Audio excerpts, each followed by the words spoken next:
কিয়ামত অবশ্যই সংঘটিত হবে, কিন্তু সেটি কখন সংঘটিত হবে সেটি শুধুমাত্র আল্লাহ জানেন। এমনকি হযরত মুহাম্মদ সাল্লাল্লাহু আলাইহি ওয়াসাল্লামও জানতেন না যে কিয়ামত কবে সংঘটিত হবে। তবে নবীজি কিছু আলামতের কথা বলেছেন। এই সব আলামতকে দুই ভাগে ভাগ করা হয়। এগুলো হচ্ছে ছোট আলামত এবং বড় আলামত। বড় আলামত হচ্ছে 10টি, আর ছোট আলামতের নির্দিষ্ট কোনো সংখ্যা নেই। ছোট আলামতগুলো ইতিমধ্যে বেশ কয়েকটি প্রকাশ পেয়েছে। তো কিয়ামতের কোন কোন আলামত ইতিমধ্যে প্রকাশ পেয়েছে এবং কিয়ামতের বড় 10টি আলামত কি তা জানতে পারবেন আজকের এই ভিডিও থেকে। তো যারা চ্যানেলে নতুন তারা এখনই ঝটপট সাবস্ক্রাইব করে পাশে থাকা বেল আইকনটি ক্লিক করে দিন। রাসূল সাল্লাল্লাহু আলাইহি ওয়াসাল্লাম বলেছেন, কিয়ামতের অন্যতম আলামত হচ্ছে তার মৃত্যু, অর্থাৎ নবীজির মৃত্যুর পর থেকে কিয়ামতের আলামত শুরু হবে। বলা হয়ে থাকে এটি হচ্ছে আলামতের শুরু।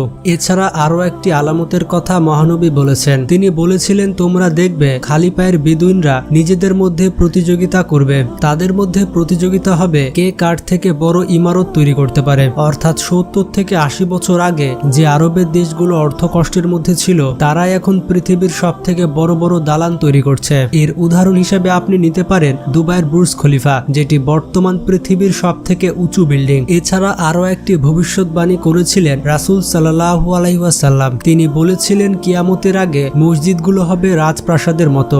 যদিও রাসূলের নির্দেশনা ছিল মসজিদগুলো নির্মাণ করতে হবে সাধারণভাবে, বেশি জাঁকজমকপূর্ণ করা যাবে না, কিন্তু আমাদের চারপাশের মসজিদগুলোর দিকে তাকালে বুঝতে পারবো যে এই মসজিদগুলো কত জাঁকজমকভাবে তৈরি করা হয়েছে। এই মসজিদগুলো তৈরি করা হয়েছে সুন্দর সুন্দর মার্বেলের পাথর, দামি কার্পেন্ট এবং ঝাড়বাতি দিয়ে। বর্তমানের মসজিদগুলো একেবারে রাজপ্রাসাদের মতো তৈরি করা হয়েছে। নবীজি আরো বলেছেন, কিয়ামতের আগে হত্যার পরিমাণ অনেক বেড়ে যাবে। হত্যার পরিমাণ এতটাই বাড়বে যে যেই ব্যক্তি হত্যা করছে সে নিজেও জানবে না সে কেন হত্যা করছে, এবং যাকে হত্যা করা হচ্ছে সে নিজেও জানবে না তাকে কেন হত্যা করা হচ্ছে। আমাদের সমাজের বর্তমান চিত্র এটাই। হত্যার পরিমাণ এতটাই বেড়ে গিয়েছে যে কেউ বুঝতে পারছে না সে কি কারণে হত্যা করলো, এবং যে হত্যা হচ্ছে সেও বুঝতে পারছে না তাকে কেন হত্যা করা হয়েছে। রাসূল সাল্লাল্লাহু আলাইহি ওয়াসাল্লাম আরো বলেন, কিয়ামতের আগে সুদের পরিমাণ অনেক বেড়ে যাবে। এতটাই বেড়ে যাবে যে কেউ এর ধুলা থেকে বের হতে পারবে না। আমাদের বর্তমান অর্থ ব্যবস্থা পুরোপুরি নিয়ন্ত্রণ করছে ব্যাংক। আপনারা যেমনটা জানেন, ব্যাংক চলে সম্পূর্ণ সুদের টাকা দিয়ে।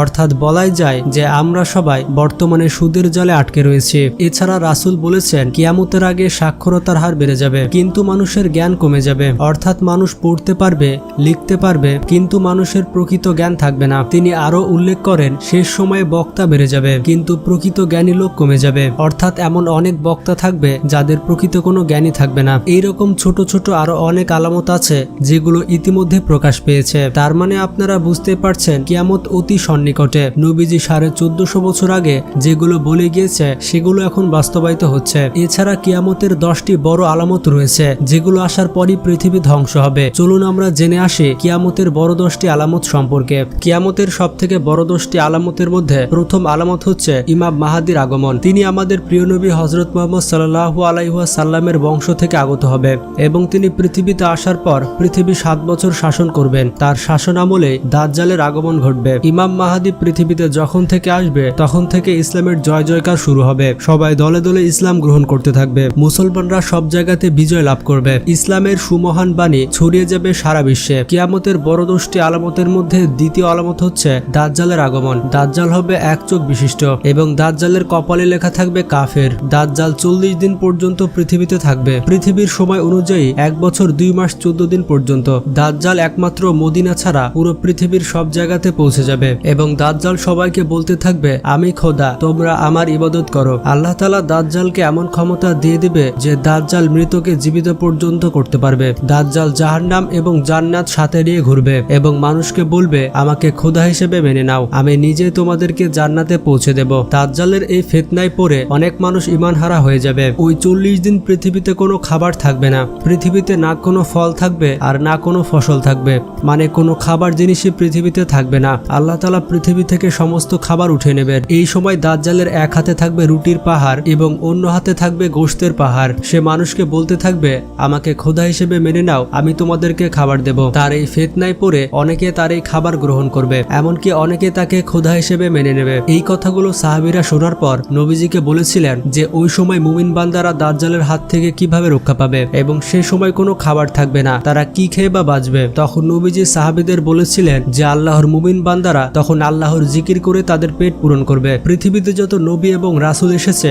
সকল নবী এবং রাসূল তাদের উম্মতকে দাজ্জালের ফিতনা সম্পর্কে অবহিত করেছেন এবং সবাই আল্লাহ তাআলার কাছ থেকে সাহায্য চেয়েছেন। 3 নম্বর সবথেকে বড় আলামত হচ্ছে ঈসা আলাইহিস সালামের পৃথিবীতে আগমন। আমরা সকলেই জানি আল্লাহ সুবহানাহু ওয়া তাআলা ঈসা আলাইহিস সালামকে আকাশে উঠে নিয়েছিলেন এবং দাজ্জালের ফিতনার ঠিক এই সময়টিতে ঈসা আলাইহিস সালাম পৃথিবীতে আগমন করবেন। ঈসা আলাইহিস সালাম পৃথিবীতে আগমন করার সাথে সাথে তিনি ইমাম মাহদীকে সাথে নিয়ে দাজ্জালকে হত্যা করবেন এবং পুরো বিশ্বকে ইসলামের ছায়াতলে নিয়ে আসবেন। ঠিক সেই সময় মুসলমানদের জয় জয়কার হবে এবং তিনি পুরো বিশ্বে পরিপূর্ণভাবে ইসলামকে কায়েম করবেন। 4 নম্বর আলামতটি হচ্ছে ইয়াজুজ মাজুজের আত্মপ্রকাশ। আমরা জানি বাদশাহ জুলকারনাইন তার সময়কালে লোহার প্রাচীরের মাধ্যমে ইয়াজুজ মাজুজকে বন্দী করেছিলেন। ইয়াজুজ মাজুজ তখন প্রাচীর ভেঙে ফেলবে এবং পৃথিবীতে আত্মপ্রকাশ করবে। পৃথিবীতে আসার পর তারা ব্যাপক হত্যাযজ্ঞ চালাবে, তারা যাকে সামনে পাবে তাকে হত্যা করে ফেলবে। পৃথিবীতে তারা ব্যাপক ফিতনার সৃষ্টি করবে। এই সময় হযরত ঈসা আলাইহিস সালাম এবং ইমাম মাহদী সিরিয়ার একটি পাহাড়ে চলে যাবে এবং সেখানে আল্লাহর কাছে সাহায্য চাইবে। আল্লাহ তাআলা তখন আকাশ থেকে এক ধরনের পোকা পাঠাবেন, সেই পোকাগুলো ইয়াজুজ মাজুজের সমস্ত বংশকে ধ্বংস করে দেবে। 5 নম্বর আলামতটি হচ্ছে কিয়ামতের পূর্বে পৃথিবীতে 3টি বড় ভূমিকম্প হবে। এই ভূমিধস হবে পূর্ব অঞ্চল, পশ্চিম অঞ্চল এবং আরবের উপদ্বীপে। 6 নম্বর বড় আলামত হচ্ছে বিশাল ধোঁয়ার আগমন।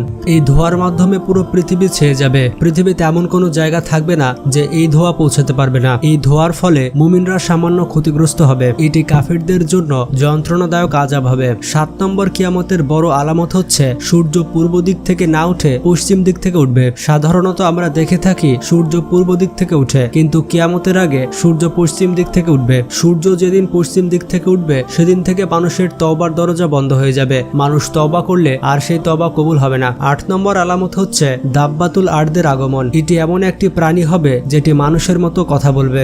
এটি মুমিন বান্দাদের কপালে মুমিন লিখে দিবে এবং কাফের বান্দাদের কপালে কাফের লিখে দিবে।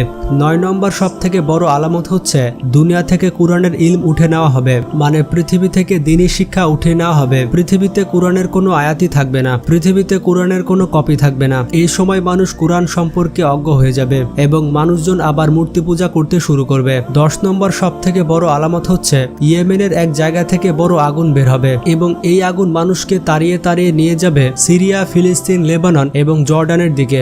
এবং সর্বশেষ ইসরাফিল আলাইহিস সালাম সিংহাতে ফুৎকার দেবেন এবং তিনি ফু দেওয়ার পরই কিয়ামত শুরু হয়ে যাবে। এই 10টি আলামতের মধ্যে একটি আলামত যদি প্রকাশ পায় তাহলে বুঝতে হবে কিয়ামত শুরু হতে চলেছে, এবং কিয়ামত যদি শুরু হয় তাহলে পৃথিবীর অবস্থা কি হবে তার আমাকে বলে দিতে হবে না। তো আল্লাহ সুবহানাহু ওয়া তাআলা আমাদের দাজ্জাল এবং যাবতীয় ফিতনা থেকে বাঁচার তৌফিক দান করুন। সবাই কমেন্ট বক্সে আমিন লিখে এই দোয়াতে শামিল হয়ে যায়। তো এখন থেকে আমরা নিজেদের আমল সম্পর্কে সতর্ক হয়ে যাই, বেশি বেশি আল্লাহর ইবাদত করতে থাকি এবং যে ভুলগুলো করেছি তার জন্য আল্লাহর কাছে তওবা করে ফেলি। তো আজকে এ পর্যন্তই। ভিডিওটি ভালো লাগলে বন্ধুদের সাথে শেয়ার করতে পারেন এবং আপনারা যতই ব্যস্ত থাকুন না কেন নামাজ পড়তে কিন্তু অবশ্যই ভুলবেন না, কারণ নামাজ হচ্ছে জান্নাতের চাবি। ভালো থাকবেন, নিজের খেয়াল রাখবেন। আল্লাহ হাফেজ।